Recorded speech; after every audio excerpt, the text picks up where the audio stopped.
Thank you, Joanna. Okay, welcome to tonight's June 5th edition of the Public Works and Sustainability meeting. My name is Barry Walters. I will be chairing this meeting. Joining us tonight is Deputy Mayor Winograd, Councilor Tiffany McGinnis, Councilor Carol Blanks. We also have our town manager, Rick Ledwith, and our director.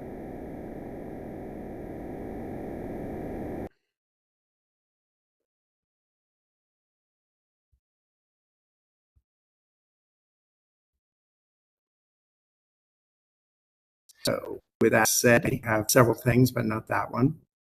So, I thought you all froze, but you're good. So we'll go ahead with the minutes, last month's minutes. Did we have a meeting last month? We skipped it. So we're approving the month before. Yes. Yes, we're approving April's minutes tonight. So does anybody have any questions or concerns about those minutes? All right. Without further ado, I make a motion to approve the minutes, the April meeting minutes. Do I have a second? Second. All right. And Carol and I am guessing that because it's just you and I, we get to say yes and vote them approved. Aye. Do I hear? Okay. All right. I'm going to go ahead and turn it over to Mr. Ledwith and let him take it away. Thank you, Mr. Chairman, and good evening, everyone. This evening, we are really bringing forward more of a discussion at this point, but we do have an attached proposed resolution regarding the introduction of a fee for public access to the town's 4 EV charging stations. And as you know, these chargers have been available at no cost for users for nearly the past 15 years. And that was based on a policy that reflected our early commitment to supporting EV adoption and, of course, sustainability. And today, as electric vehicles have become more common and the operational costs maintaining, and really as we start to look to expand this infrastructure, continue to grow, it is an appropriate time for us to revisit this policy. And the proposed fee would help offset electricity costs, ensure equitable access to our charging stations, and support the long-term sustainability of our EV charging network. And this step would really bring our practices in line with many other communities across the state and region that have implemented similar fee structures. So John's prepared to present the details of the fee structure, and then we will answer any questions that you may have and certainly welcome your input and discussion as we consider the policy change as well. So through you, Mr. Chairman, I will turn things over to our director, John Phillips. Thank you. Okay, good evening. Through the chair, John Phillips, I'm the Director of Public Works for West Hartford. Thank you for having the opportunity to present this, as the town manager, Rick Ledwith, said, a preliminary draft of a resolution that we will develop, resolution or ordinance, depending on the direction that the council would like to take this, on setting fees for our EV charging stations. As the town manager indicated, we have currently 4 electric stations throughout town. Some are multi-heads, or some are single heads, but there's 4 primary locations. And we're currently going through an upgrade, both using the ARPA funds that we had. We're working with EVSE on a grant program where they're giving us rebates to allow the program to move forward. And then obviously we have a CIP account to backfill any missing pieces, then at least to create our baseline platform of upgrading our EV stations to the electric charging stations, and hopefully again continue to grow this program as our EV adoption rate grows in our community. Again, so quick baseline: our parking stations, our charging stations are built for consumers. As the town manager said, right now they are free, but the new program, as upgraded, will put us in the area of charging fees for that charging. No different than going to your gas station. Really, just a quality issue for drivers on our roads and using our system. So part of this public-based charging program, we will upgrade our system. We'll look for new systems as well, new parking lots to put them in. But basically, the recommendation comes down to a 2-hour charging limit to promote turnover. Again, this is for destination vehicles, consumers coming to West Hartford from out of town, or even locals who just need a quick charge to get to the next destination. So we want to provide that charging access as vehicles, the greater number of electric vehicles show up in our transportation system. The 2 hours also represents the average transient parking session that we see in West Hartford, specifically speaking about our on-street spaces. We're recommending charging rate of 40 cents per kilowatt per hour for the first 2 hours. So according to AAA's fuel price index, an average EV charging rate in Connecticut is about 37.2 cents per kilowatt hour. Yes, we recommend a little bit higher, but we do using Flowmaster through state of Connecticut contracts. Flow is a charging head that is existent in many locations on state properties, Yukon, for example.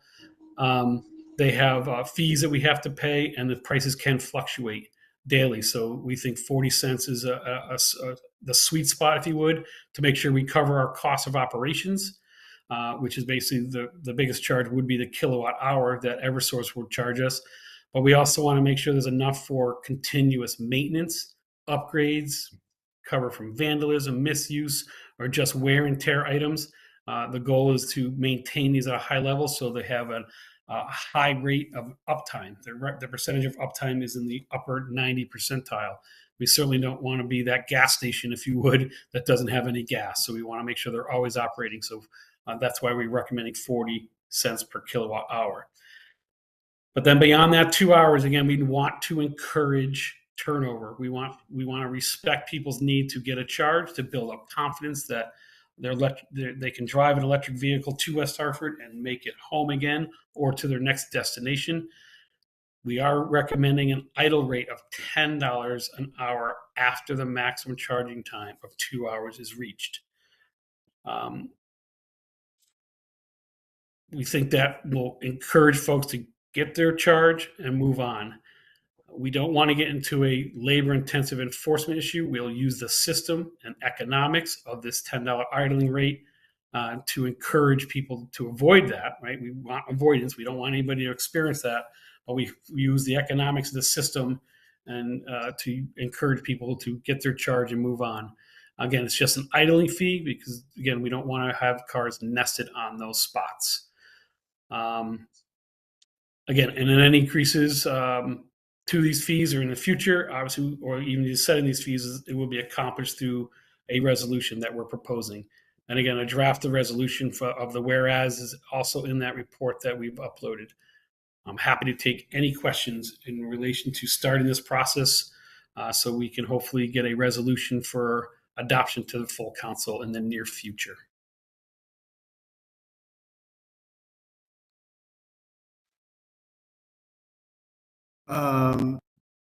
I'll go ahead and unfortunately, cameras are off, so I cannot see if Councillor McGinnis or Councillor Blanks have questions. If you do, please let me know. Through you, Chairman, I do have a quick question for John. Yes, please. Okay, thank you. So thank you for that explanation, and I think I heard you correctly about exceeding the 2 hour limit, and then it would be $10 that would then be assessed. So let's say, for an example, if someone was idling or not, and they wish to appeal, have we taken that into consideration? If they're trying to say, no, I didn't do that, but we have something different? Certainly, they'll have the right to appeal through all of our town. Well, there'll be no ticket issued. So, but they could certainly call the office as a customer service piece, appeal the charge. But the scenario they would give, again, and I'm early in this adoption phase, but I think I'm pretty confident in this scenario. When you pull up to an EVSE and you're with your electric car and you plug in, first of all, you have to enter into the system by entering your credit card number. It's paid upfront, sort of, in that sense. It's not given out and then pay after like a gas pump. Actually, most gas pumps are paid in advance anyways now. So you're entering your information into the the electrical state pay station, and then your charge begins. The system will know that you've been there longer than 2 hours, and then just raise the rate from 40 cents per kilowatt hour, because you're no longer there for the charge. You're just there nesting or idling, if you would. The charge stations would after 2 hours, you would have sufficient charge to move on and go somewhere else.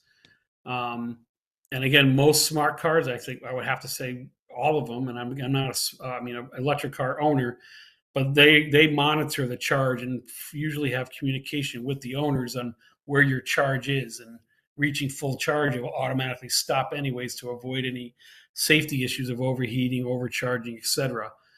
So again, after that 2 hours, essentially, there should be no viable need for the car to still be there, but it'll be hard to dispute because the system is a continuous meter.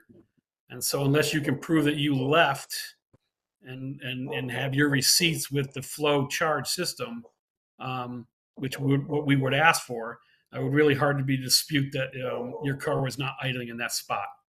But certainly we can give that consideration and make sure we have that process thoroughly vetted and understood in our policies. I hope I've answered your question in a long way. No, thank you. You did. No, thank you for that explanation. Nothing further, Mr. Chair. Councilor McGinnis. Thank you. Councilor McGinnis. No, I'm good. Again, for reference, My question is, so because I don't have go ahead, Barry.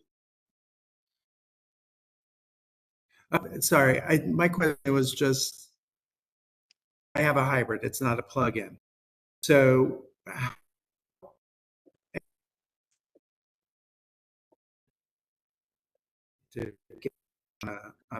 is there too much variable to answer that? There's a lot of variables to answer that. We know what we're installing. We're installing a level 2 charger. I don't have the voltage that will go through it, because that also varies on how the performance of that level 2 will be. But I think we're going to be in the middle of the road. We'll perform well enough to give a decent amount of charge over a 2-hour period, even over a 1-hour period. You certainly, as I'm learning this, you'll have definitely enough charge to meet your next destination, albeit whatever that destination may or may not be as far as distances go. Again, that's the intent of having public local charging stations for EVs to be able to go point to point and continue to move through our transportation system with confidence and limit the anxiety of not being able to get a charge. So too many variables to really get specific on your question. But we're confident we'll be offering a fair enough system where anxieties should, over time, definitely go away, because our system will handle the demand and will continue to grow. As we've already stated when it gave our previous reports, we'll grow the system as demand pushes us. Councillor Walters. So one more question.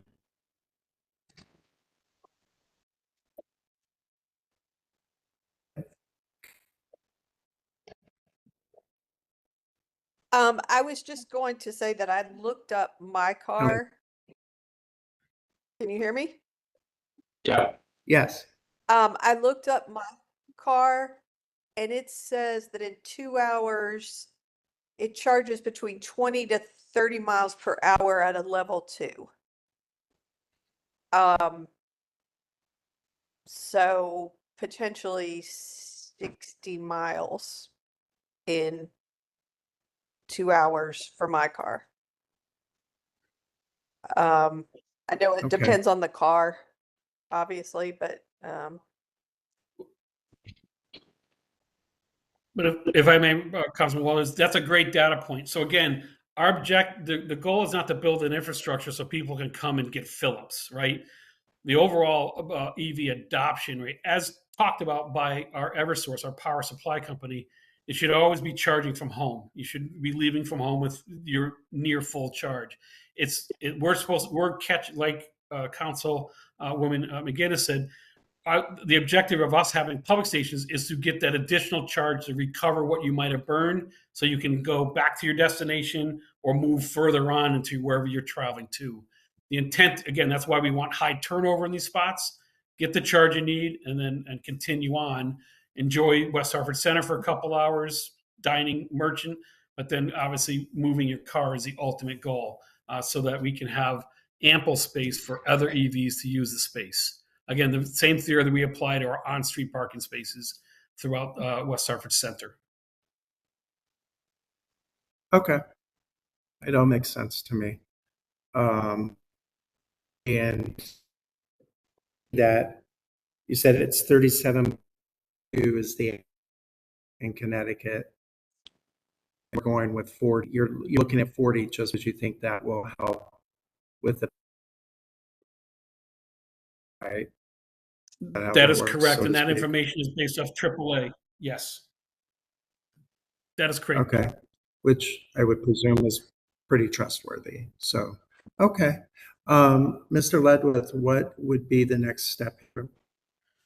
So this was, thank you, Mr. Chairman. So this was a proposed draft resolution. What I would propose doing at this point, since I know Deputy Mayor Winograd looks like he stepped off with only 3 counselors here, let John and I circle back with Gina, fine tune the language within the resolution, and then we'll come back to you and the mayor and determine next steps, whether that's a final draft back to the committee or bring it to the council from there. So we can kind of just finalize the language and circle back and decide whether we want to do one more committee meeting or bring it into the council for approval, if that makes sense to you. Okay.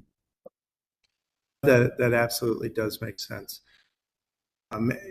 Okay, thank you. So I guess we would be prepared to go on to the next topic. I'm to guess without my agenda right in front of me is going to be the report from Mr. Phillips, since we don't have. Yeah, John would give a brief update. I know you have a event that you need to go host, so so John will give a brief overview. This is priority. All right. Thank you very much, Councilor Walters and Town Manager Rick Ledwith. Again, John Phillips, Director of Public Works West Hartford. First, I want to start off by introducing our new Parking Operations Manager, who does take the job starting on this coming Monday. After an extensive search of professionals in the parking industry, we made a job offer to Michael Kippup, who is online with us this evening.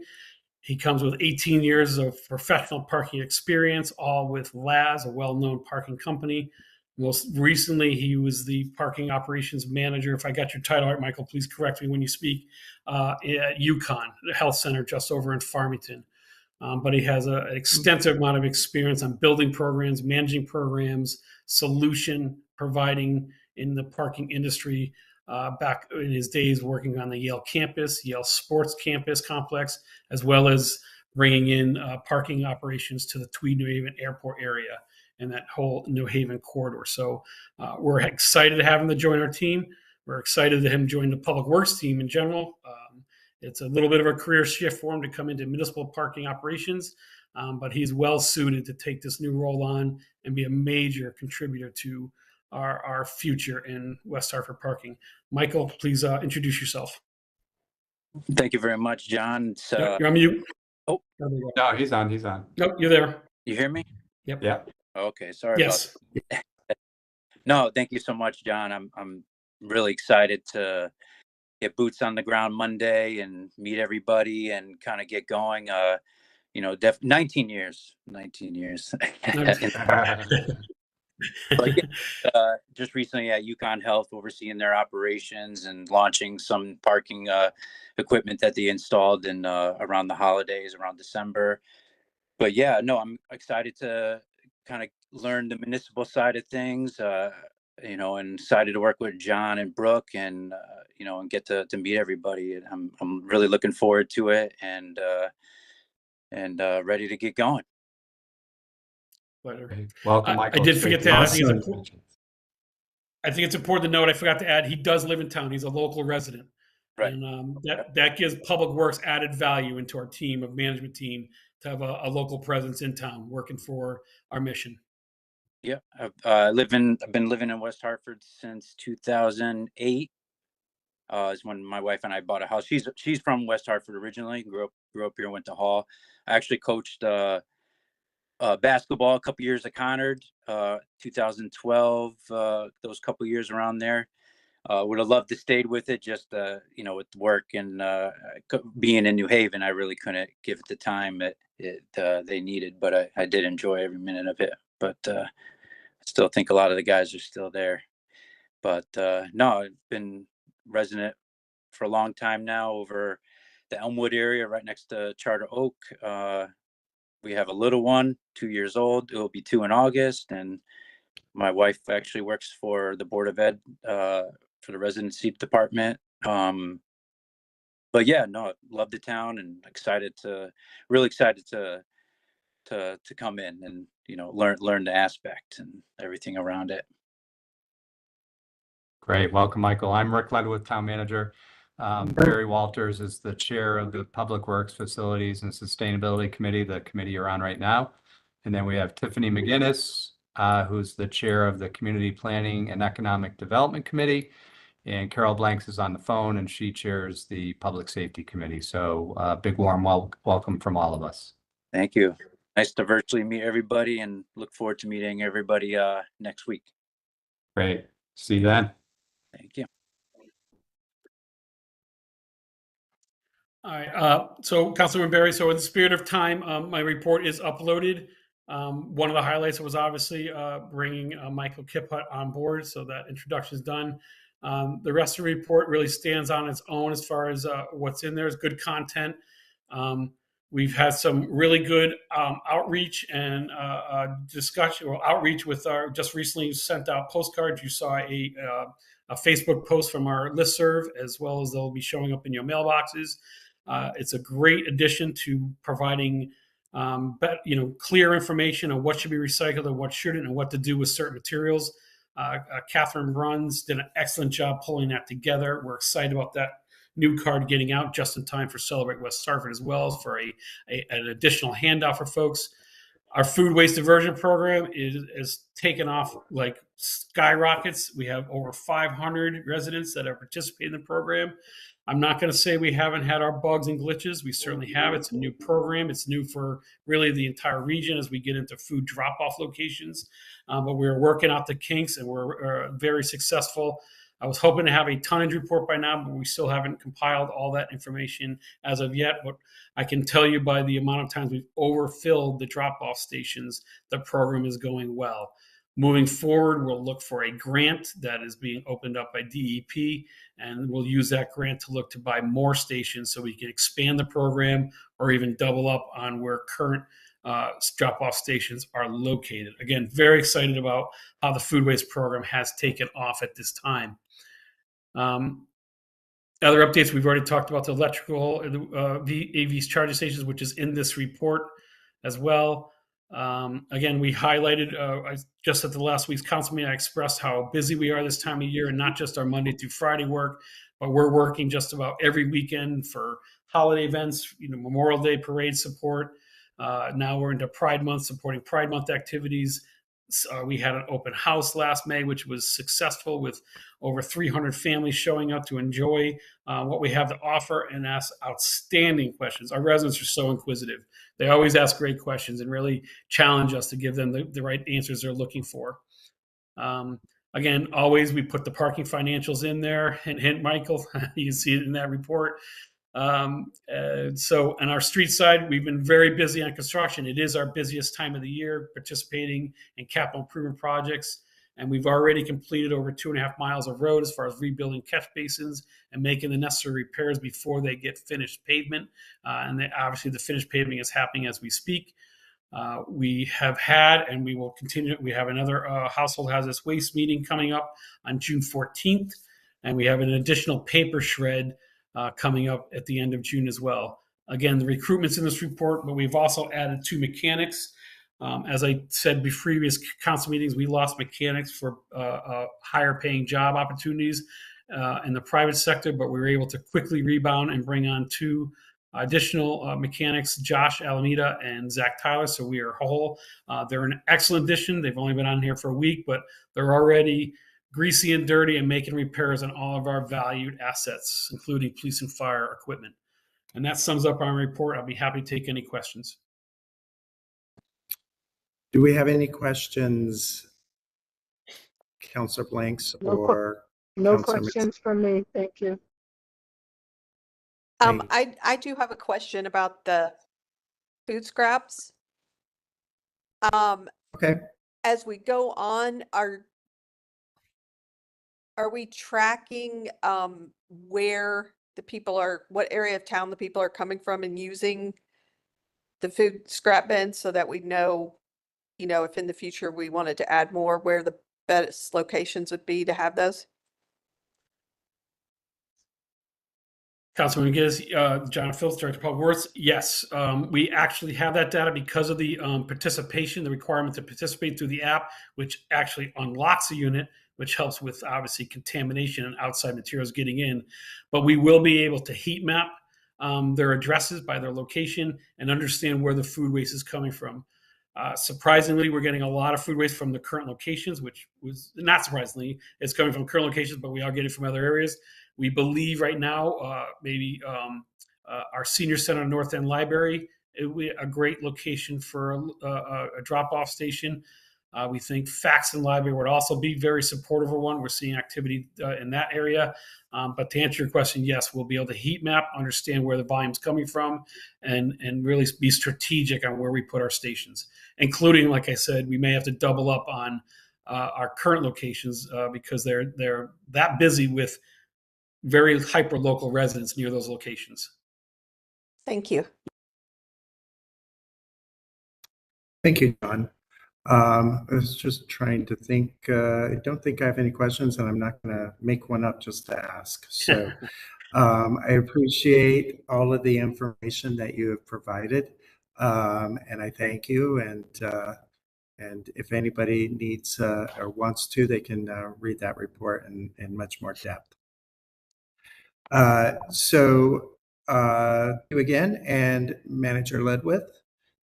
What We have nothing else this We evening, have- Mr. Chairman. So we can adjourn the Okay. meeting with your approval. All right, I approve. Motion to adjourn. Carol, do we have a So motion? moved. So moved. All right, let's go ahead and adjourn this meeting. Thanks, everyone. Have a great evening. Thanks, you. everyone. Everybody. Barry, have a good time Thank tonight at your event. you. Take care. Thank you. Thank you, John.